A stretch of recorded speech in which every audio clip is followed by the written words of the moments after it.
A conspiração, Gênesis 6, como as sociedades secretas e os descendentes dos gigantes planejam escravizar a humanidade, de Gary Wayne. Capítulo 17. Atlântida. Fiquem calados, habitantes das regiões litorâneas, e vocês, mercadores de Sidom, enriquecidos pelos que atravessam o mar. O Senhor dos Exércitos o planejou para abater todo orgulho e vaidade e humilhar todos os que têm fama na terra. Cultive a sua terra como se cultiva as margens do Nilo, ó povo de Tarsis, pois você não tem mais porto. O Senhor estendeu a mão sobre o mar e fez tremer seus reinos. Acerca da Fenícia, ordenou que as suas fortalezas sejam destruídas. Isaías capítulo 23, versículos 2, 9, 10 e 11. Por que a intelectualidade moderna descarta a ideia de um dilúvio histórico global? Essa intelectualidade elitista ostenta fanaticamente uma fé secreta e clandestina por meio de sua denúncia obstinada de um dilúvio global. Em seu livro Underworld: The Mysterious Origins to Civilization, Graham Hancock observou que quase qualquer explicação, por mais estúpida que seja, é mais aceitável do que a interpretação literal de que houve um dilúvio global. Como exemplo, Alan Dundes, professor de Antiguidade e Folclore da Universidade da Califórnia, em Berkeley, destacou essa doutrina acadêmica de negação, inacreditavelmente, afirmando que o mito é uma metáfora, por meio da qual a projeção cosmogênica de detalhes no nascimento humano, onde cada criança nasce em uma inundação de líquido amniótico, é, de alguma forma, expressa pela mitologia do dilúvio. Por outro lado, Hancock argumenta que as investigações devem se concentrar em por que os arqueólogos, etnólogos e antropólogos continuam a descrever as semelhanças entre esses mitos de inundações, de destruição da terra, como coincidências, entrincheiradas no exagero e irrelevantes como testemunho histórico. Surpreendentemente, a historiadora Susan Bauer afirma que os historiadores não deveriam descartar o dilúvio porque há muitas coincidências e detalhes comuns para serem ignorados. Ela observa, ainda, que muitos cientistas e historiadores manipulam e inventam descobertas e dados para promover suas próprias carreiras e agendas, enquanto outros permitem que seus preconceitos enviesem seus julgamentos, a ponto de apenas os tolos e, é claro, aqueles com agendas aceitarem suas reivindicações inventadas de autoridade e precisão. No Timeu de Platão, ele diz isso ao retratar a conversa de Solon com o sacerdote egípcio a respeito da Atlântida. Você se lembra de apenas um dilúvio, embora tenha havido muitos. Na verdade, o sacerdote egípcio afirmou que houve muitas catástrofes globais ao longo dos tempos, causadas pela água e pelo fogo. No entanto, é o último dilúvio no qual este trabalho se concentra. O dilúvio da Bíblia, Atlântida, Mu, Dwarka e as incontáveis outras lendas e mitos que preservaram devidamente essa mais recente catástrofe de dilúvio para as gerações futuras. A passagem profética de Isaías 23, que introduz este capítulo, descreve vividamente a destruição da famosa e antiga cidade pós-diluviana de Tiro pelos assírios. No entanto, os meios para a destruição de Tiro são desconcertantes, pois a catástrofe vem das forças da natureza e não das mãos dos assírios. Além disso, Tiro não era uma ilha, mas uma cidade costeira. Portanto, Isaías 23 é uma profecia criptografada à qual retornarei na última metade deste livro. Essa passagem contém 3 eventos cataclísmicos importantes dentro de suas alegorias crípticas. A destruição de Tiro é o primeiro evento. O segundo evento é profeticamente relevante para a futura cidade de Babilônia. O terceiro evento é mostrado em uma descrição da destruição daquela famosa cidade e ilha da antiguidade e mitologia, Atlântida. Dentro da passagem enigmática de Isaías, são importantes as seguintes considerações. Em primeiro lugar, Tiro é citada como a concessora de coroas, o que desperta ecos curiosos de Nippur. o lugar onde o céu encontra a terra, o lar dos senhores do anel, onde reis Néfilim, antediluvianos foram ungidos e receberam autoridade para governar. Observe que também Isaías declara que Deus humilhou o orgulho e a glória de todos os renomados da terra por meio de uma catástrofe global aquática. Como aprendemos anteriormente, o livro da sabedoria aplicava claramente o orgulho de forma figurada aos reis Néfilim réprobos, assim como Gênesis descreveu claramente os potentados Nefilim, malignos como heróis da antiguidade e homens de renome. Isaías, então, observa francamente que essa cidade-ilha foi destruída pelo mar e por tremores, mais uma vez ecoando a conflagração de desastres de dilúvio, que incluíram terremotos, vulcões e inundações. Além disso, essa passagem observa misteriosamente que os sobreviventes escaparam da cidade-ilha e dos desastres para se estabelecerem em terras distantes, mais uma vez ecoando os 7 sábios atlantes, que começaram novamente a tutorar os sobreviventes incivilizados e analfabetos da raça humana após o dilúvio. Finalmente, Cidade Velha. Velha é mais um marco primordial. Essa frase, entre outras, é um marcador claro, utilizado nas escrituras para denotar a época anterior ao dilúvio. Belassur, reconhecido pelos gregos como Berossus, o historiador que traduziu a composição em 3 volumes da história da Babilônia, teve pensamentos interessantes e relevantes sobre a cidade de Babilônia. Berossus era um sacerdote caldeu do templo de Belus e, de acordo com Sitchin, um sacerdote de Marduk. Berosus foi contemporâneo de Alexandre, célebre como grande astrônomo e historiador, que escreveu 3 livros em grego, todos professando terem sido fundados nos arquivos antigos do Templo de Belus. Os governantes gregos que se sucederam o comissionaram para compor um livro concebido para ser uma história viva da sabedoria dos ancestrais de Berosus, mas, infelizmente, suas obras foram perdidas após a queda do Império Romano. Acredita-se que Berosus teve acesso às antigas tábuas de argila do templo, feitas antes do dilúvio e originárias da cidade antediluviana de Sipar. Ele foi considerado um dos últimos herdeiros da antiga astrologia suméria, da astronomia e de outros conhecimentos antigos. Berossus registrou as primeiras 10 gerações da época dos deuses, observando que o primeiro deus, ou Anis, era um ser semelhante a um peixe, vindo do mar para a costa. Apenas extratos das obras de Berossus sobreviveram, preservados em fragmentos nos escritos de Joséfo, Sincelo, Eusébio e outros. Berossus escreveu que a Babilônia foi utilizada alegoricamente pelos sacerdotes caldeus para representar uma cidade antediluviana, a primeira cidade das cidades, que só poderia ter sido Atlântida. Na verdade, Frank Joseph acredita que, quando a Bíblia descreve Tiro e Babilônia nessas passagens, está na verdade descrevendo a prosperidade e a destruição da Atlântida, o império antediluviano nascido no mar. Na tradição atlante, os autores modernos afirmam que Poseidon era o anjo filho de Deus, um vigia, governante, arconte, a quem o continente Atlântida foi repartido, enquanto o restante da terra foi dividido entre outros deuses, em graus variados. Assim como já observei, Deuteronômio, capítulo 32, verso 8, descreve que a terra foi dividida entre os filhos de Israel, filhos de Deus, e, ou deuses, dependendo da tradução bíblica do texto massorético que se examine. Na obra Crítias de Platão, afirma-se que os deuses dividiram a terra, com Atlântida sendo a porção de Poseidon. Poseidon foi o deus principal e fundador da civilização atlante.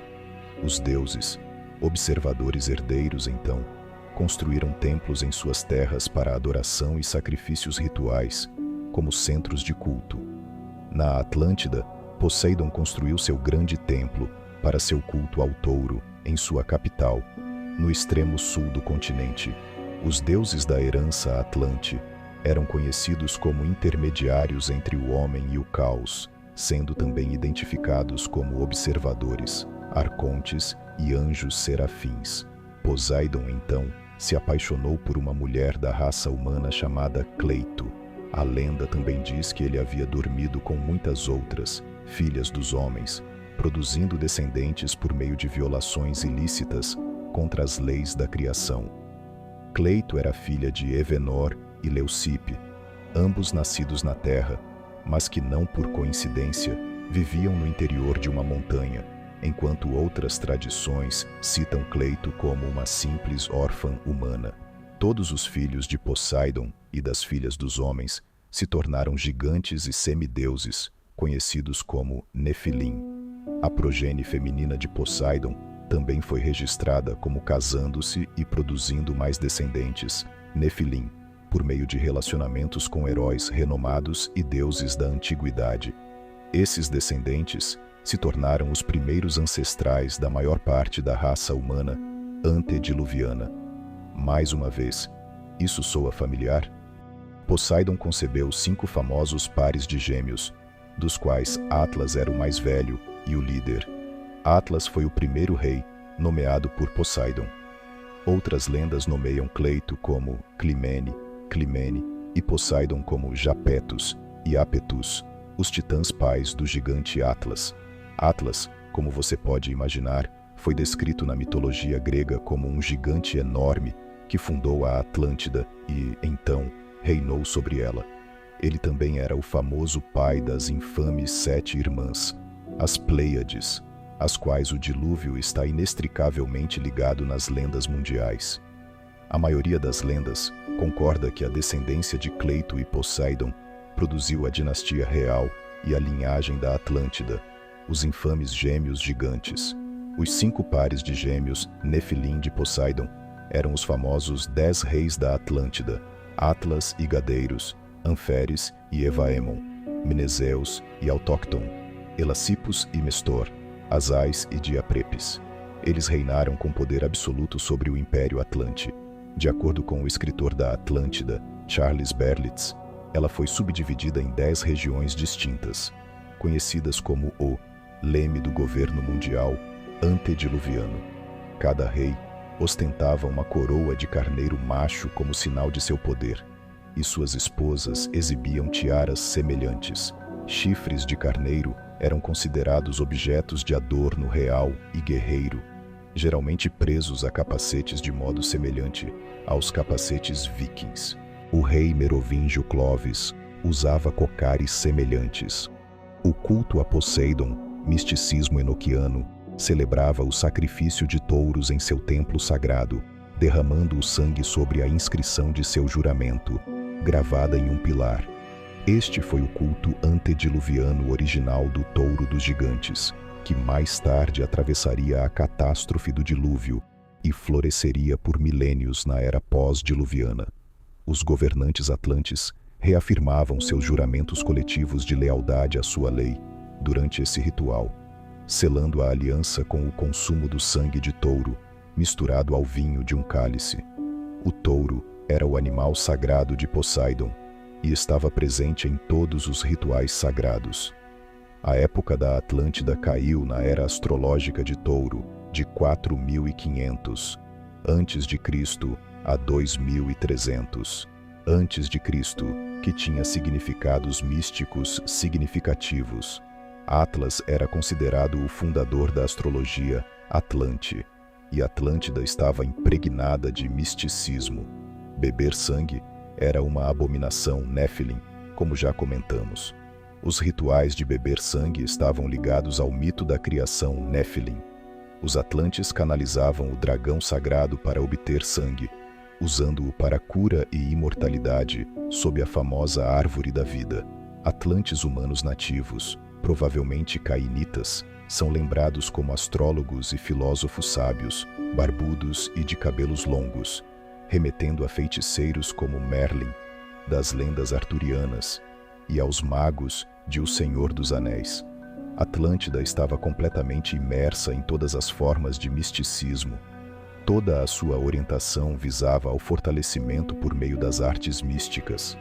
Até mesmo as míticas Nereidas Atlantes, pequenas fadas, os meninos de ouro que montavam golfinhos, eram eólitos da escola de mistérios sagrada para Poseidon. O templo sagrado da Atlântida era conhecido, na antiguidade, como umbigo do mundo, o Ónfalo, o centro da primeira e mais antiga religião de mistério. Parece que Atlântida foi a primeira civilização a abraçar, cultivar e exportar a religião de Enoque, o mal. A família real Atlante e seus descendentes eram semideuses. Eram gigantes, semelhantes a deuses, com cabelos dourados, robustos, de cabeças fortes, olhos azuis brilhantes e vozes que ecoavam como Atlas, das profundezas de sua montanha. Os gregos se referiam aos atlantes como titãs. Essas descrições são estranhas e paralelas às dos Néfilim bíblicos e devem se referir aos mesmos. Na verdade, os egípcios descreviam os atlantes como tendo pele clara, sendo muito altos, certamente mais altos que os egípcios, loiros e ruivos, com barbas, feições aquilinas marcadas, olhos oblíquos e cabeças ovais. Os astecas e os maias também se lembravam dos atlantes como muito altos, de pele clara, cabelos loiros ou ruivos, barbas e pele avermelhada ou áspera. Outros relatos igualmente descrevem os atlantes como altos, robustos, de pele clara, cabeças ovais e olhos azuis brilhantes. As principais fontes de detalhes sobre Atlântida provêm de Crítias, Inacabada, e de Timeu, que foram os dois últimos trabalhos de Platão. Timeu apresenta a história explicando como Solon viajou para Sais, no Egito, onde conversou com sacerdotes egípcios. O personagem Crítias descreveu Atlântida, enquanto outros personagens confirmaram seu testemunho. Crítias afirmou ter recebido a informação de seu avô, também chamado Crítias.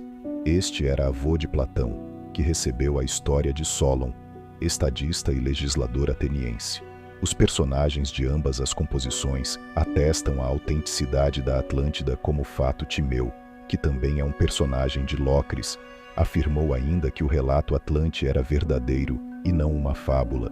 Certamente todos os historiadores antigos concordaram que Solon realmente viajou para a cidade de Sais, e Crítias também é registrado como uma pessoa real, talentoso historiador, poeta e político ateniense. Tudo isso, portanto, fornece credibilidade histórica à literatura atlante, escrita por Platão.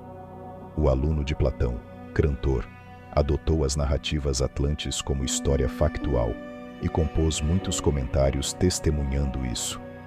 Para esse fim, o historiador Próclo registrou que Crantor viajou para Sais 300 anos depois de Solon, confirmando o relato de Platão por meio de entrevistas com sacerdotes egípcios e da leitura dos verdadeiros hieróglifos egípcios, registrados em colunas que testemunhavam a narrativa atlante.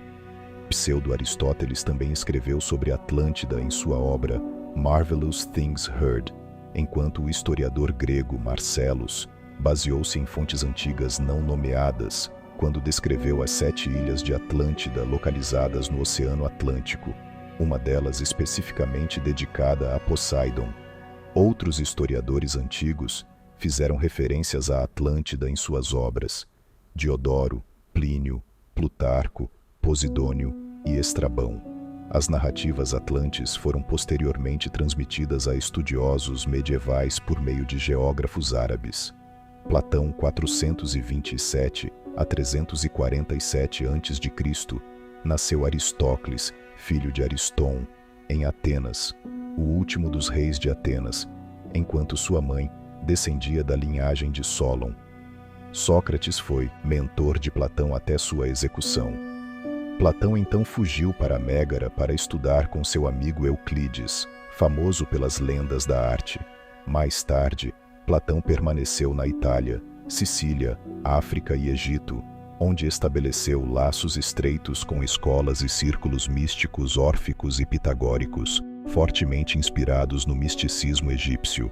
O sistema de Platão dividiu a filosofia em um esquema tripartido de dialética, metafísica, física e ética. Os neoplatônicos levaram adiante a filosofia de Platão por meio das escolas de mistérios até a Idade Média.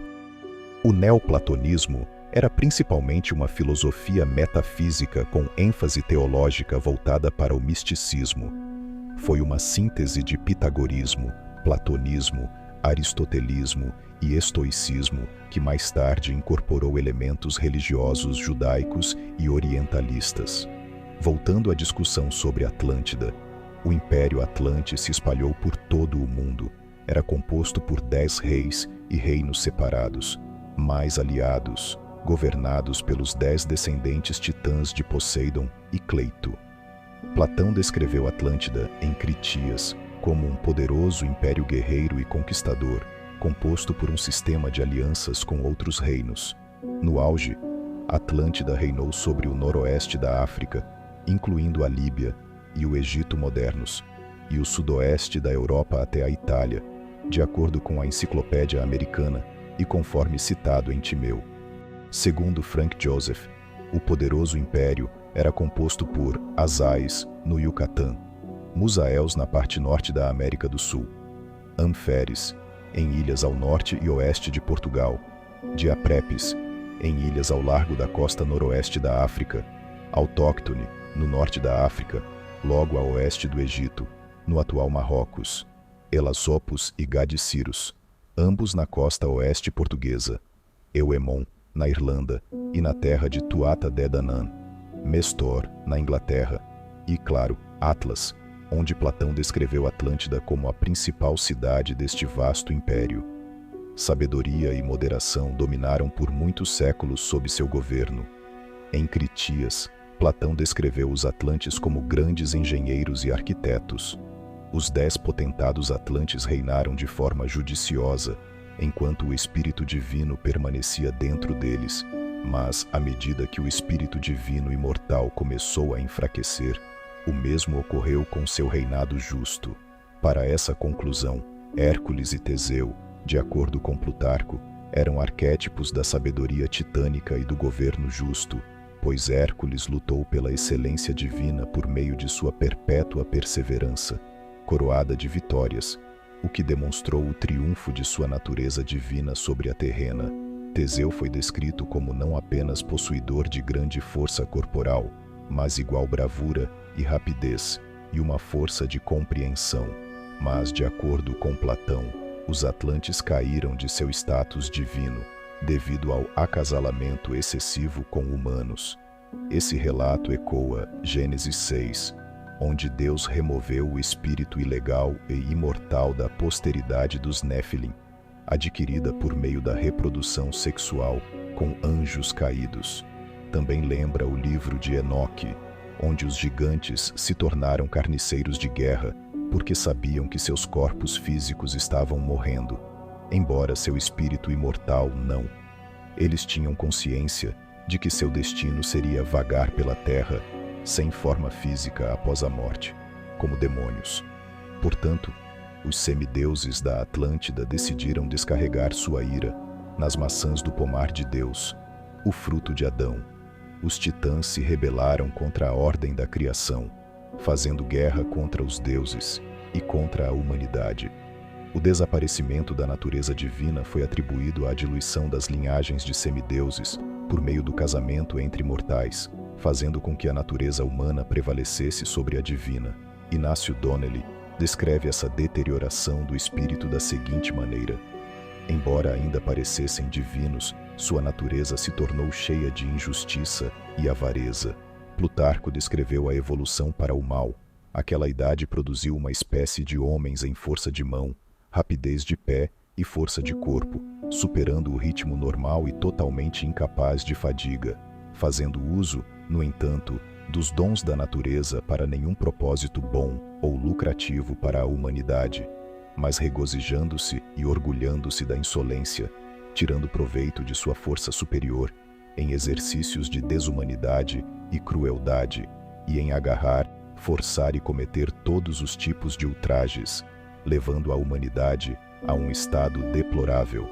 Assim como na Mesopotâmia lendas, assim como os arcontes fizeram na hipóstase dos arcontes, relatam que os deuses se reuniram para planejar o dilúvio contra a humanidade. Zeus reuniu o panteão dos deuses, em um local de encontro conhecido como Centro do Mundo, para infligir punição aos Atlantes, novamente ecoando a versão de Enoque do dilúvio, na qual anjos se reuniam para atender à vontade de Deus e realizar seu julgamento divino na forma de inundação, terremoto e vulcão. Este centro mitológico do mundo era provavelmente Nippur, nas lendas sumérias. Depois que os Atlantes perderam uma guerra para a Aliança Ateniense, Zeus e os outros deuses decidiram destruir a Atlântida com terremotos e inundações. O saldo da lenda de Platão, em Crítias, estava perdido ou inacabado, de modo que não sabemos qual seria a punição. O relato termina com Zeus reunindo os deuses para punir os Atlantes, mas outras lendas preenchem as lacunas. Abundam histórias que narram os infames últimos anos de guerra e tirania que mancharam a Atlântida, quando seus reis corrompidos estavam decididos a conquistar o mundo, guerreando com outras grandes civilizações antediluvianas. Em geral, foi concluído por autores como Charles Berlitz que os fenômenos mundiais narrados nas lendas do dilúvio referem-se ao catastrófico naufrágio da Atlântida. A verdade provável, porém, é diferente da conclusão de Berlitz. Atlântida é meramente uma representação como parte do cataclismo do dilúvio mundial, registrado no Antigo Testamento. Outras lendas e Platão sugerem que o cataclismo da Atlântida foi causado não por muitos deuses, mas por dois, Zeus e Poseidon. As lendas romanas também registram que Júpiter e Netuno se uniram no cataclismo que destruiu a Atlântida. As tradições da África Ocidental também apoiam essa conclusão, nomeando Poseidon como Oculum, o deus do mar.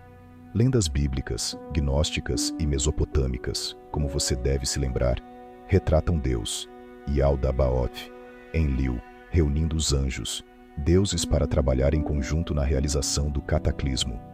Zeus enviou as chuvas do dilúvio dos céus, enquanto Poseidon liberou as águas dos rios escondidos sob a terra, ecoando assustadoramente os testemunhos bíblicos e do Alcorão. Para esta conclusão, Hancock observa que os mitos sugerem claramente que o dilúvio varreu uma civilização avançada que enfureceu os deuses, poupando ninguém, além dos iletrados e incultos, fazendo com que os sobreviventes recomeçassem como crianças, em completa ignorância do que havia acontecido nos tempos anteriores. A conclusão de Hancock provavelmente se originou de Platão, pois Timeu observou: após o intervalo usual, a torrente do céu, como uma peste, desce vertendo e deixa apenas aqueles de vocês que estão destituídos de letras e educação.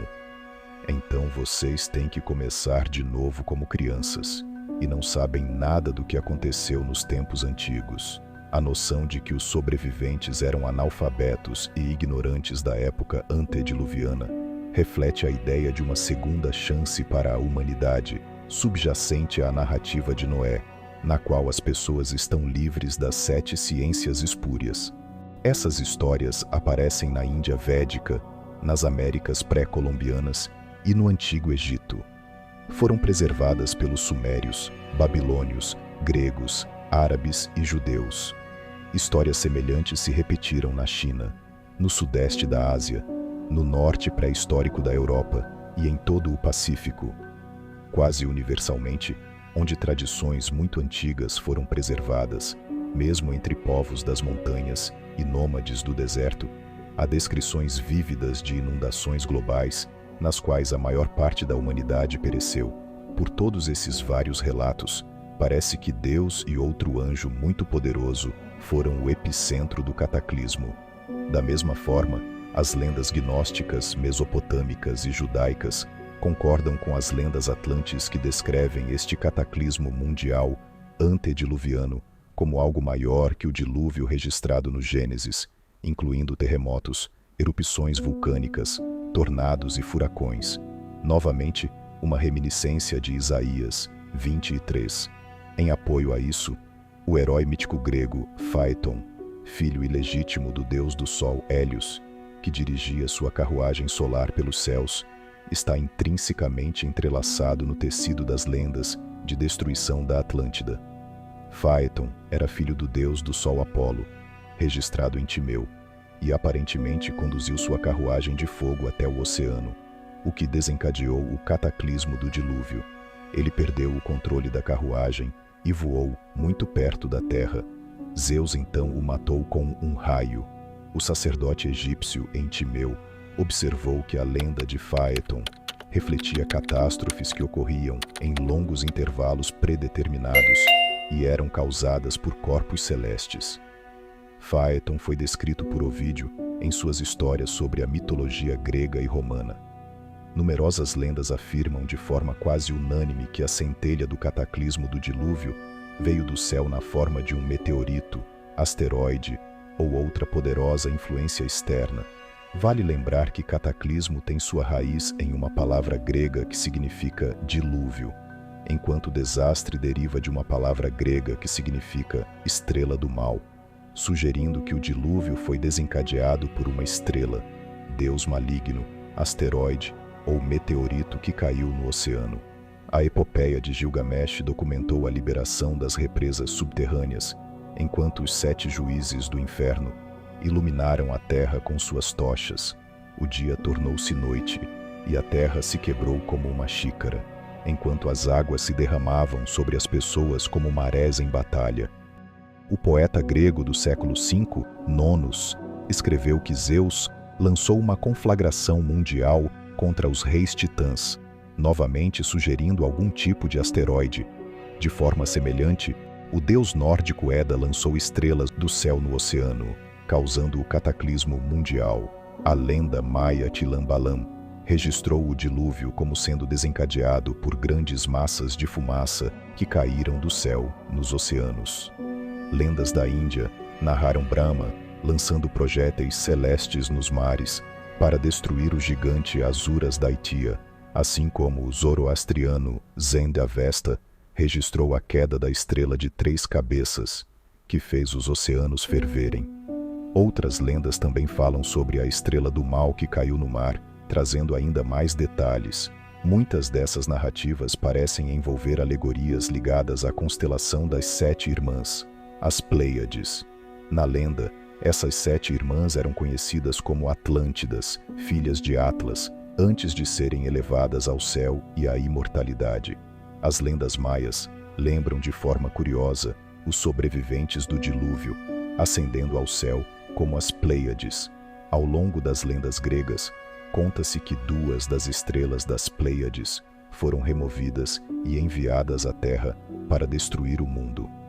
Os índios Hopi consideram as Pleiades como irmãs associadas ao dilúvio, assim como os Cherokee, Iroquois e outras nações indígenas americanas dos Lake States, Tennessee e Carolinas, que preservaram histórias sobre o Nadatsug, descrevendo estrelas das Pleiades colidindo com os oceanos em chamas. Os astecas também identificavam as Pleiades como causa do início da Quarta Era, a nossa época. Lendas havaianas relatam que a terra ficou quente, os céus giraram e o mundo escureceu com o surgimento das Pleiades e, assim como seus aliados astecas, os Chola consagraram um templo dedicado ao meteorito que veio do céu e causou o dilúvio. As lendas japonesas retratam o dragão do céu devorando as Pleiades nessa época. Finalmente, as lendas gregas conectam Órion, Azazel, o anjo-chefe responsável pelo dilúvio, às Pleiades. Órion foi imaginado como o grande caçador, executado por Ártemis após perseguir as Pleiades. O grande caçador também era conhecido em outras lendas gregas e romanas como o gigante, nascido de Poseidon e Gaia, a grande mãe. Até a Bíblia parece relacionar a destruição da Atlântida às Pleiades, a Órion e ao dilúvio, ao dizer: você pode amarrar as belas Pleiades, você pode soltar os cabos de Órion. Jó capítulo 38, verso 31. E também, aquele que fez as Pleiades e Órion, que transforma a escuridão em alvorada e escurece o dia em noite, que chama pelas águas do mar e as derrama sobre a face da terra. O Senhor é o seu nome. Ele lança destruição sobre a fortaleza e leva a cidade fortificada à ruína. Amós, capítulo 5, versos 8 e 9. E ainda, quem resistiu a ele e saiu ileso? Ele move montanhas sem que elas percebam e as derruba em sua ira. Ele sacode a terra de seu lugar e faz tremer seus pilares. Ele fala com o sol e ele não brilha.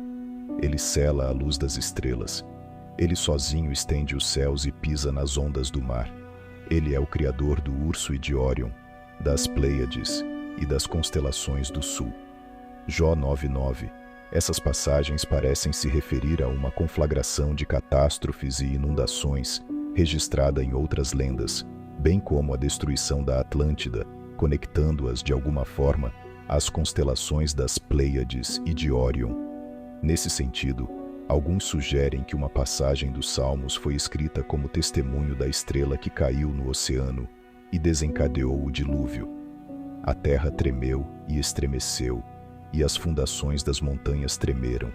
Tremiam porque ele estava irado. A fumaça subiu de suas narinas, fogo consumidor saía de sua boca, brasas ardentes saíam dela. Ele separou os céus e desceu. Nuvens negras estavam sob seus pés. Ele montou nos querubins e voou. Voou nas asas do vento. Ele fez da escuridão sua cobertura. Seu dossel ao redor as nuvens escuras de chuva do céu. Do brilho de sua presença, nuvens avançaram, com granizo e relâmpagos.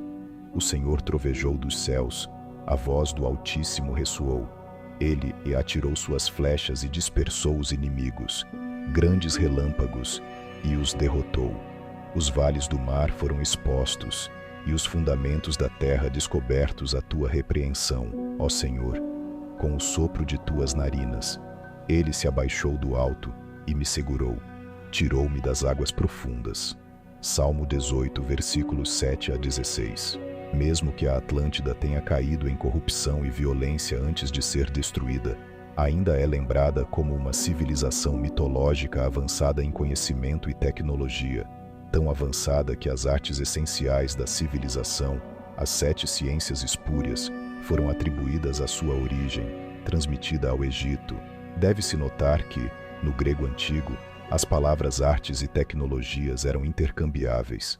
Mais uma vez, isso ecoa as lendas sobre as 7 artes liberais herdadas por Caim e seus descendentes. Entre elas, a astronomia pervertida, a astrologia, foi uma das 7 ciências sagradas de Caim, herdada pelo perverso Enoque e aperfeiçoada por Atlas como forma de arte. Os Atlantes foram reverenciados como os primeiros civilizadores, navegadores, mercadores e colonizadores. Não por acaso, os monumentos de Gizé, incluindo a Grande Pirâmide e a Esfinge, são considerados por autores como Hancock como memoriais a uma civilização avançada destruída pelo dilúvio. O pensador esotérico George Ivanovich Gurdjieff acreditava que foram construídos pelos Atlantes.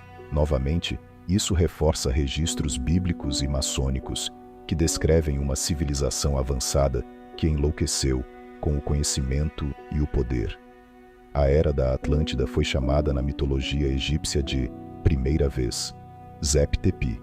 Esse período antediluviano foi quando os deuses desceram à terra e estabeleceram seus reinos, lembrando o relato de Deuteronômio.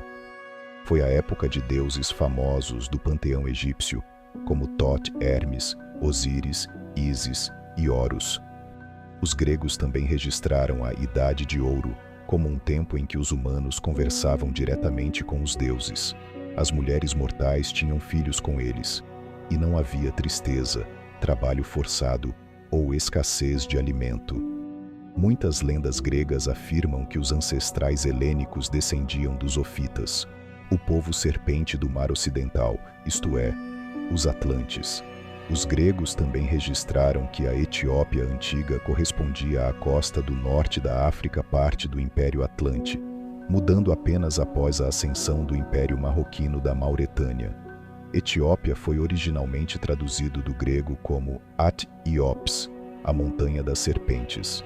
Guénon, em An Ethiopic History, afirma que Etiópia foi o nome pós-dilúvio para Atlântida, derivado da raiz dos Aitopes, do norte da África.